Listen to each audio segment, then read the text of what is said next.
Tersangka Hendra Setiawan tak berkutik saat ditangkap petugas unit Ranmor Satreskrim Polresta Bandar Lampung di negeri Olok Gading, Teluk Betung Barat, Bandar Lampung.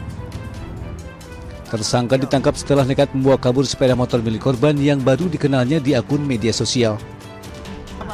Saat dilakukan penggeledahan, petugas mendapati narkoba jenis sabu-sabu berikut sebuah kaca yang disimpan di dalam kotak rokok di saku celananya. Petugas kemudian menggelandang tersangka ke Mapolresta Bandar Lampung untuk dilakukan pemeriksaan lebih lanjut. Dari interogasi awal, residivis ini mengaku nekat membawa kabur sepeda motor korban karena terdesak tidak memiliki uang selama tinggal di kota Bandar Lampung.